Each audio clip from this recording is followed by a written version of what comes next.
Last week, I grabbed coffee with a founder friend of mine, someone who just successfully exited a startup while the rest of the industry is burning out. Given his massive output, I expected him to be one of those hustle culture evangelists, you know the type. Vibrating with caffeine, preaching about 4 a.m. ice baths, and showing off a calendar packed tighter than a subway car. I was ready for the lecture on grinding until your eyes bleed. But the conversation took a bizarre turn. When I asked him for his secret weapon for productivity, he didn't bring up a complex task management system or a nootropic stack. Instead, he looked almost guilty, leaned in, and whispered, "Honestly, I stopped trying so hard." He pulled out his phone to show me his schedule. I expected to see color-coded chaos. Instead, I saw huge empty blocks labeled "Do Nothing." He told me that every time he forced himself to sit at his desk when he didn't want to, his work turned to garbage. He said, "The moment I feel lazy, I quit. I walk away. That laziness is the only reason I got rich." It was such a jarring contradiction. Here's a guy outperforming everyone by doing objectively less. It completely flipped the script on that effort equals results narrative we've been force-fed. It made me realize that what we label as laziness might not be a character flaw at all, but actually a biological signal we've been trained to ignore. And if that's true, then everything we think we know about discipline is wrong. Okay, so let's unpack this because, that story just completely contradicts the playbook, right? This whole industrial age idea that effort has to equal results. It's a complete inversion of that model. And it's fascinating because it suggests that this feeling we call laziness isn't a moral failure. It's a signal. A signal, right. A kind of compass pointing you away from something. Exactly. And that's what we're going to get into in this deep dive. We're looking at this profound contradiction. How can you outperform everyone by objectively putting in less effort? It seems impossible. Yeah, it challenges that core belief that, pain has to come before performance. It does. So we're going to try to bridge the gap here between, on one hand, ancient Eastern philosophy, specifically the Taoist concept of effortless action or Wu-Wei, and on the other, some really cutting-edge Western behavioral science. And AI. And AI technology, absolutely. The goal is to find a path to sustainable, high-impact success. We're really asking if the key to high performance is alignment with your natural energy, not agony from just forcing it. So we're reframing that resistance, that laziness, not as an enemy to conquer, but as a guide. A critical guide. A compass telling you you're misaligned. So if we're going to build a case for this minimal effort path, I think we have to start by tearing down the maximal effort path, the whole grind culture. We have to. For decades, the narrative has been so clear. If you aren't sacrificing, if you aren't suffering, you just aren't trying hard enough. It's the glorification of relentless work. The late nights, the early mornings, the idea that the grind never stops. And that hustle culture was built on these really powerful stories that came out of tech, out of finance, and they equated success directly with visible suffering. With sacrifice. Yeah. Right. You had executives and entrepreneurs just preaching this theology of exhaustion. You'd hear mantras like, nobody changed the world on 40 hours a week. And social media just poured gasoline on that fire, didn't it? It turned working long hours into a kind of public performance. That a virtue signal. Absolutely. Posting about your 4 a.m. start or the dinner you're eating at your desk, it became proof of your commitment. The message, whether it was spoken or not, was that the people who sacrifice the most are the ones who rise to the top. And people really bought into it. For a while it seemed to work, especially for those big, innovative companies in their growth phases. But now we have the data, and the data tells a very, very different story. The measurable decline in performance it's undeniable. And it kicks in so much sooner than people think. We all have this idea that adding more hours just linearly increases your output. But our brains just don't work like that. Right. There was a landmark study from Stanford that just completely debunks this. They looked at actual, measurable output like complex problem solving, code commits, that kind of thing. So real work, not just being busy. Real, tangible work. And they found that productivity per hour takes a sharp nosedive once you work more than 50 hours a week. 50, that's the magic number. So after that 50-hour mark, you're basically just running on fumes. It's actually worse than that. The study found that when you hit 55 hours, your output it flatlines. You're not producing more. But here's the real kicker. Okay. Beyond 70 hours a week, the additional work is almost entirely wasted effort. Completely. You might be at your desk, you might be logged in, but the quality of your decisions, your strategic thinking, It's just not there. You are sacrificing your health and your recovery for literally zero gain in output. So companies that run on this model aren't just burning people out. They're spending billions of dollars to get a negative return on time. Precisely. And the hidden costs are just staggering. I mean, it's become so systemic that the World Health Organization, the WHO, formally classified burnout as an occupational phenomenon. Which is huge. They're saying it's not just you. It's not an individual stress problem. It's a systemic failure. It's rooted in the way we structure work. And the business impact is immediate. The data shows employees experiencing burnout are 63% more likely to take a sick day. Okay, that makes sense. They're also 23% more likely to visit the emergency room. That's serious. And they are 2.6 times more likely to be actively looking for a new job. That churn is incredibly expensive. And when you put a dollar figure on all of this lost productivity, the scale of this self-inflicted wound must be massive. It is. Gallup did research on this and estimated that workplace burnout cost the U.S. economy around $322 billion a year. Billion, with a B. $322 billion. And that includes healthcare, replacement hiring, lost efficiency. This is the cost of what we call toxic productivity, that feeling that you have to constantly prove your worth by working way beyond healthy limits. So if the economics are so clearly bad, why do so many of us, especially the high achievers, keep falling into this trap? What's the psychology behind it? There are, I'd say, three main drivers. The first is just fear. A survival mindset. Job insecurity. Exactly. Job insecurity, seeing layoffs, it makes employees feel like they have to overcompensate. They're afraid of being seen as replaceable, so they try to make themselves invincible through sheer exhaustion. And the second driver is the culture itself, right? The company might say, go home on time, but then you see the CEO's email come in at 11 p.m. That's it, the unspoken rule. When you see your team lead on Slack on a Sunday, that reinforces the expectation of the always-on employee. Cultures that praise the martyr. They're just enabling this toxic behavior. And that third driver, which I think is maybe the most insidious, is the internal one, the dopamine loop of busyness. We get addicted to the feeling of being busy. That's pure behavioral psychology. It's operant conditioning. Every time you check a small task off your list, even a meaningless one, your brain gets a little hit of dopamine, a short-term reward. So the behavior gets reinforced. It gets reinforced. You become addicted not to accomplishment, but to the feeling of accomplishment. The activity itself becomes the reward. Even if the work isn't meaningful or strategic, your brain just learns busy equals good. And if you layer on things like perfectionism or imposter syndrome, it's a recipe for disaster.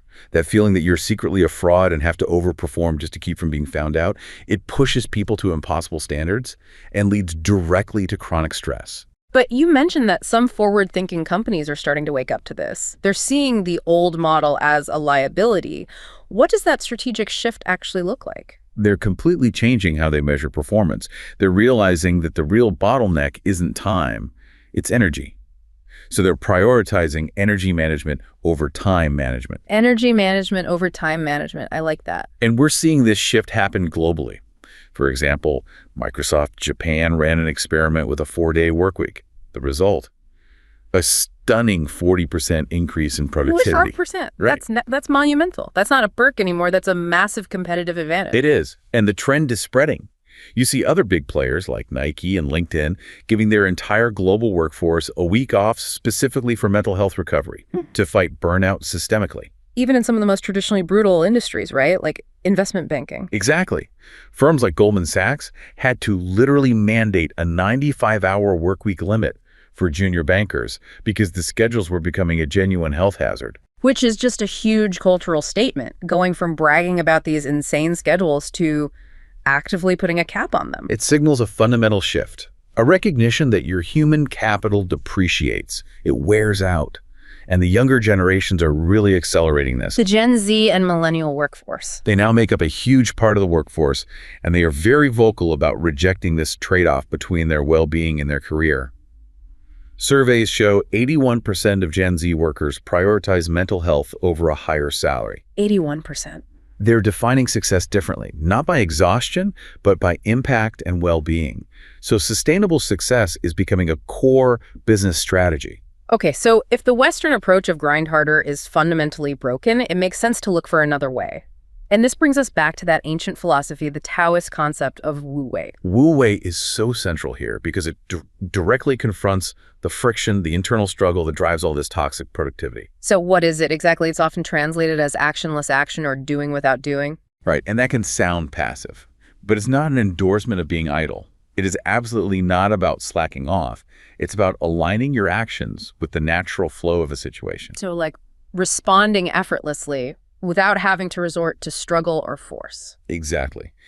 It sounds a bit like the difference between, say, pushing a boulder uphill versus just allowing a river to carve its own path through the landscape. You're not forcing the outcome. I've heard the analogy of water from the Tao Te Ching, how water is soft and yielding, but it can wear away the hardest stone. That's the perfect analogy. Water acts without resistance. It just follows the path of least resistance. That mastery, that action without friction, that is Wu-Wei. It means you limit your focus to what is right in front of you, and you drop all the baggage of past worries or future anxieties. That feels incredibly similar to what Western psychology now calls flow state or being in the zone. Are they the same thing? They're deeply, deeply connected, but they come from different places. Wu-Wei is let's call it the philosophical framework, is the cultivated conscious mindset of non-striving. And flow state is the result. Flow state, as defined by Yali Csikszentmihalyi, is the measurable psychological state, where you're so immersed in something that you get heightened performance and you lose your sense of self. Wu-Wei is also really similar to the Zen concept of mushin,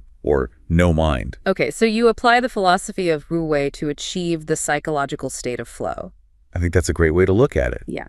In that state, you drop your ego-level reactivity. All your personal emotions, your desires, your agenda, they fall away. And you just focus on the task. The artist is consumed by the art. The athlete moves on instinct. The action just produces itself. So the ego is the source of all the resistance. It's that little voice in your head saying, I should be doing this better, or I have to force this outcome because I'm not good enough. That fight is the struggle. The resistance is the suffering. True Wu-Wei is when you feel like the action is happening through you, not by you. If you watch a master carpenter, they don't look like they're straining. The hammer just seems to find the nail on its own. That's the embodiment of effortless action. So how do we apply this? What are the practical steps? I know there are these 4 secrets drawn from the philosophy. Right. And the foundation, the first secret, is relaxation. And this is so much more than just, taking a day off. It's an active state, not a passive work. Very active. Relaxation is essential because internal tension, it constricts everything. Your body, your mind, your emotions.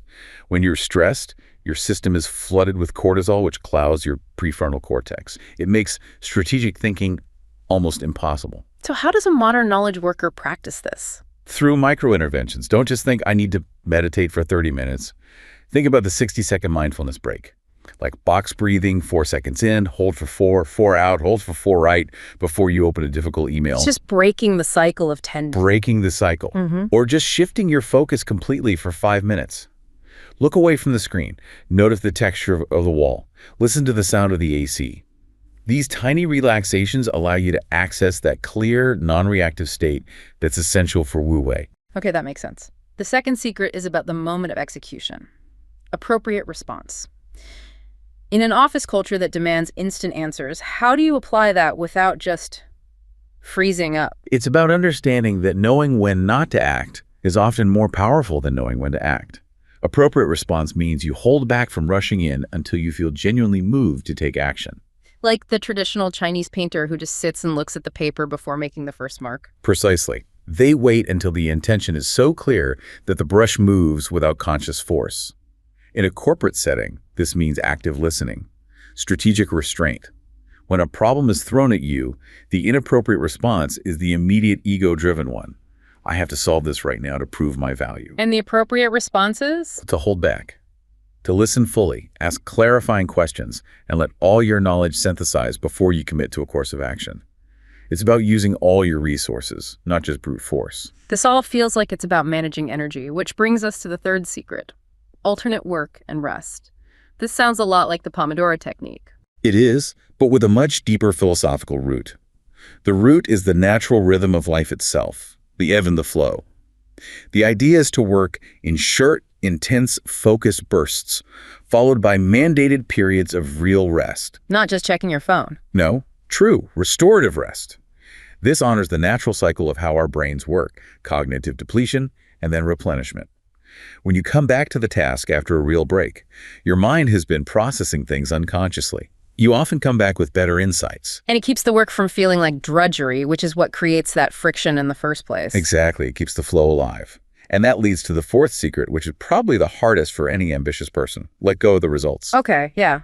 How do you motivate yourself to chase these huge goals if you're supposed to be detached from the outcome? That feels like a paradox. It is the ultimate paradox, and it requires a surrender.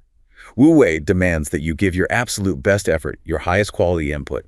But at the same time, you have to accept that the final result is determined by a million things outside your control. Market conditions, what your competitors do, luck. All of it. You are responsible for the action, but not for the outcome.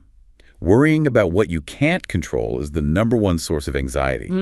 Detachment doesn't mean you don't care. It means you care deeply about the quality of your process, but you release that desperate, white-knuckle grip on the output. So Wu-Wei gives us the philosophical permission to stop fighting ourselves. But we still need a practical map for when and how to apply that effortless action. And this is where the biology comes in, with chronotypes. Yes, exactly. This is where ancient philosophy meets modern science. Your chronotype is the scientific term for your genetically determined internal clock, your circadian rhythm. And it's so much deeper than just being a morning person or a night owl. Oh, absolutely. It governs everything. Hormonal release, cortisol, melatonin, which in turn dictate your peak times for focus, for creativity, for mood. And the most critical realization here is that productivity advice can't be one size fits all. Our brains are wired differently. So trying to force a lion schedule on a wolf is just the definition of creating friction. It's guaranteeing a struggle against your own biology. It's the opposite of Wu-Wei. Okay, so let's break down the 4 main chronotypes from Dr. Michael Bruce's model. Let's start with the classic early bird, the lion. The lion is your quintessential morning person. They're early risers, they're goal-oriented, they thrive on structure. They usually wake up feeling alert, often before their alarm even goes off. And their peak work time is? Very early. Their peak for deep, high-cognition work is concentrated between, say, 6 a.m. and noon.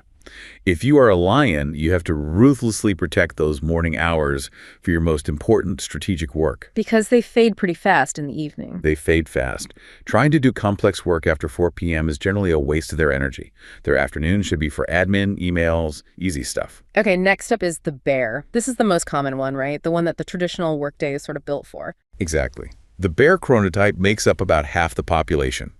Their energy follows the solar cycle. They're routine-driven, dependable, and they have that classic post-lunch energy dip. The 9-to-5 structure actually works pretty well for them. So when is their peak time for demanding work? It's a bit later than the lion, usually from about 10 a.m. to 2 p.m. If you're a bear, that 4-hour window is your sacred time for focused work. And that post-lunch slump from 2 to 4 p.m., that's mandatory downtime.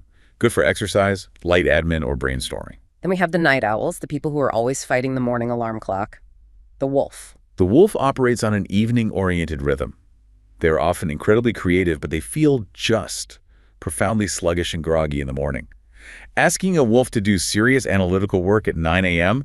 is like asking them to run a marathon on an empty stomach. Their best work happens late. Very late. Their cognitive peak can stretch from 4 p.m. all the way to 10 p.m., and they often get a powerful second wind late at night. If you're a wolf, you have to ease into your day. Use the morning for low-focus tasks, and then leverage that powerful evening energy for your deep creative work. Forcing a wolf into a morning brainstorming session is counterproductive for the entire team. And finally, we have the most, let's say, challenging one to manage, the dolphin. The dolphin is characterized by irregular sleep patterns. They're light sleepers, often struggle with insomnia, so they can feel tired during the day even if they were in bed for 8 hours. They're usually highly intelligent, perfectionistic thinkers. Which probably contributes to the sleep issues. It definitely can. Their cognitive peak is often mid-morning to early afternoon, maybe 10 a.m. to 2 p.m., similar to a bear, but their energy is just far less reliable. For a dolphin, managing anxiety is a core part of managing their productivity. They have to prioritize their deep work in that peak window and build in non-negotiable breaks to manage their mental load. This detailed mapping gets us to a really crucial strategy, which is scheduling for energy versus focus. We tend to just lump all work into productive time, but you're saying we need to be really selective about what type of task we do when. That distinction is the essence of applying this in a modern context. During your peak time, when your focus is highest, you have the most cognitive bandwidth. That time is perfect for analytical tasks. Like research, detailed writing, big decisions. Anything that requires maximum focus to shut out distractions. But here's the surprising part.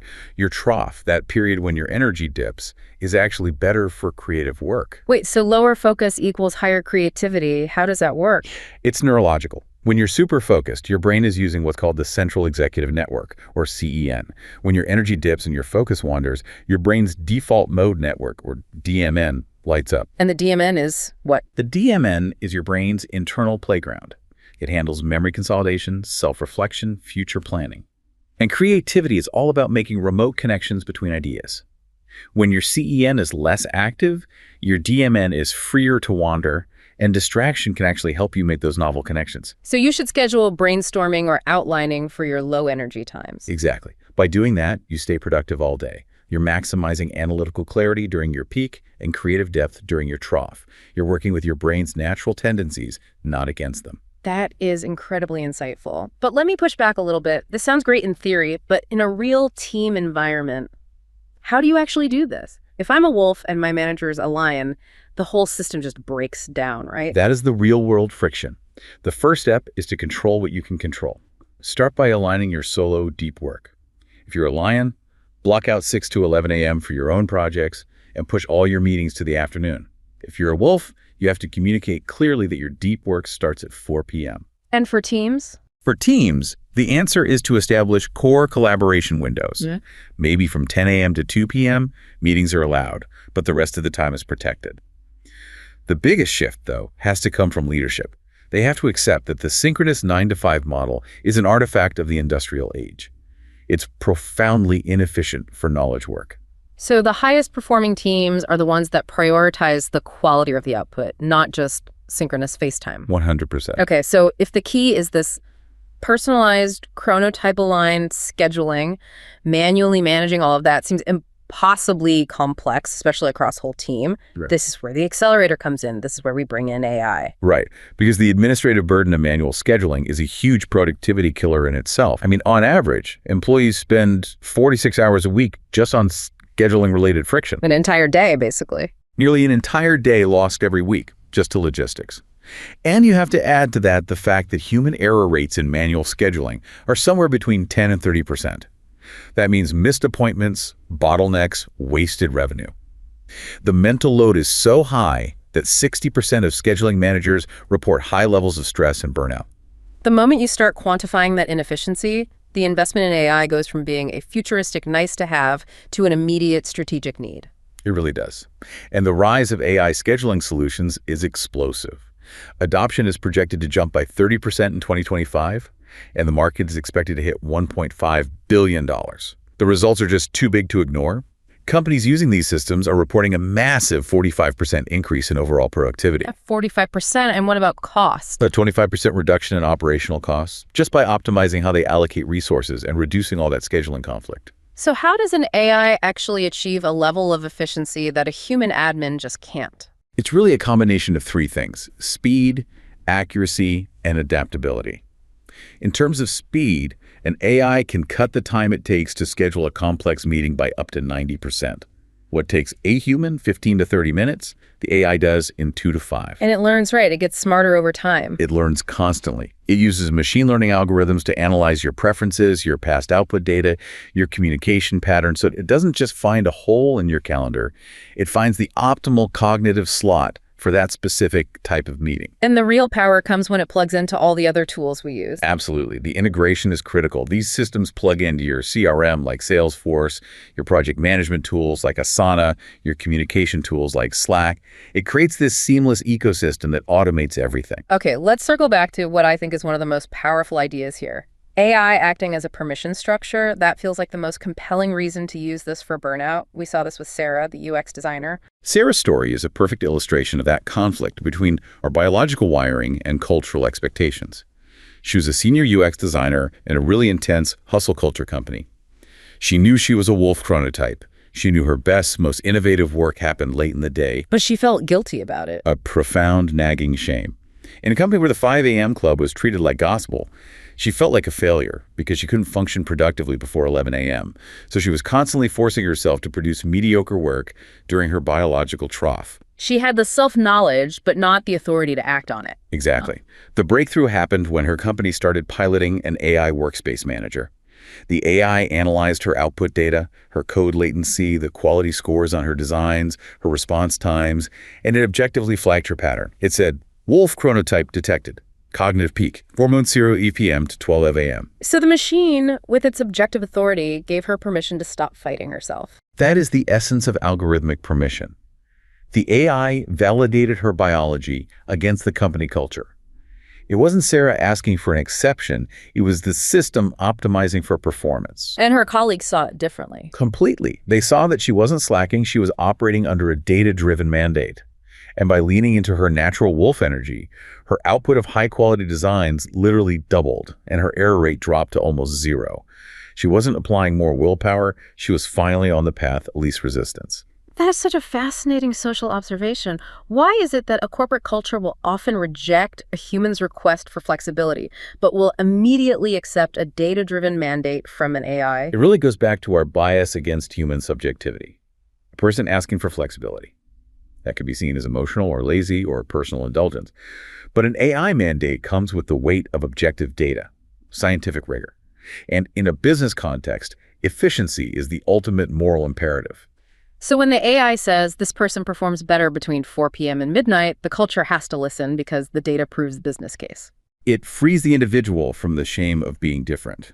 And beyond just individual performance, the operational gains are huge. The case study from that clinic proved that. That's right. Clinic A, a big healthcare provider, brought in an AI scheduling system and saw a 30% reduction in patient no-show rates within 6 months. 30% is a huge number. Huge! And the AI did it just through personalized communication and finding optimal times. And that freed up the staff's time, not by minutes, but by entire hours they used to spend chasing down missed appointments. They could reallocate that time to actual patient care. The AI turned operational data into a strategic advantage. So we've seen that the old way fails, the ancient way gives us the philosophy, and modern science gives us the biological map and the tech. Now let's talk about the synthesis. The ultimate path seems to be fusing Western scaling methods, like microhabits, with that Eastern philosophy of non-striving. This synergy is really the key. Western behavioral science, like the work of James Clear, shows us that tiny, repeatable changes compound exponentially. A microhabit, something that takes under 3 minutes, has 4 times the stickiness after 90 days. So the goal is to combine those. Minimal input, maximal per, as the source material put it. I love that phrase. Yeah. And it works because Wu-Wei provides the mindset, the letting go of friction, and microhabits provide the mechanical on-ramp to get you started. If the mental hurdle to start a task is high, it feels like a struggle, and that violates Wu-Wei. But if you reduce the task to something almost insulting, like write 1 sentence instead of draft the whole report. You reduce the activation energy to basically 0, and productivity becomes the new path of least resistance. The effortless flow state can then take over once you're in motion. We saw this so clearly with Wei, the software architect who recovered from burnout. Wei was working in Hangzhou, in that notorious 996 work culture, 9 a.m. to 9 p.m., 6 days a week. He completely crashed. And as he was recovering, he intentionally fused these ideas. Instead of forcing himself back into those grueling 12-hour days, he used the 2-minute rule. And how did he apply that in a super technical field like coding? Instead of his goal being code the next feature, his anchor habit was just open the code editor and write code for 2 minutes. That's it. It felt ridiculous to him, but that tiny size removed the mountain of expectation. It was true action without friction. It was Wu-Wei in practice. And he found that 90% of the time, he'd just naturally keep coding. For 45 minutes, an hour, sometimes 2 hours, he would slip effortlessly into a flow state. He stopped fighting his internal resistance and started working with it. That momentum building from a tiny start is so powerful. And you made the point that toxic productivity often masks this underlying inefficiency that's caused by fear and anxiety. We saw that with Kenji, the team lead in Tokyo. Right. Kenji managed a high-stakes financial analysis team. And he noticed one of his analysts, Haruto, was just frozen at his desk, visibly paralyzed by anxiety. He hadn't typed a single key for 20 minutes. And the typical grind manager would have just put more pressure on him. But Kenji realized he had to treat the friction, not the symptom. So he intervened with what was, radical empathy, but also a really strategic purpose. He implemented a one-sentence rule for the whole team for the rest of the day. Their only goal was one micro milestone per hour, one sentence written, one data cell updated. He lowered the bar to the absolute floor. He eliminated the pressure to be perfect, and the panic in the office just subsided. By giving the team permission to be limited, they stopped procrastinating out of fear. They slowly rebuilt momentum. Kenji understood this was a strategic business decision. High performance is useless if the pressure just leads to your human capital depreciating. So once you've built these minimal effort habits and you have your aligned schedule, you have to protect them. The final step is what the material called guarding the grove. Right, because habit formation is fragile. It needs protection. And that means setting kind, clear boundaries. Yeah. We often think of boundaries as selfish, but for high performers, they're essential self-respect. So communicating to your team, these are my deep work hours. I'm not rejecting you. I'm just in the zone. Exactly. And leveraging modern tools to be your guards. Slack's AI can auto-defer non-urgent messages and give you a summary later. Yeah. You have to consciously reclaim that focus time that would otherwise be lost to 1,000 tiny pings. So as we look to the future, with AI providing this incredible infrastructure for alignment and efficiency, we also have to think about the limits. Where does the human element remain essential? The future is absolutely hybrid. As amazing as AI scheduling gets, there are still scenarios where human judgment, empathy, and a personal touch are invaluable.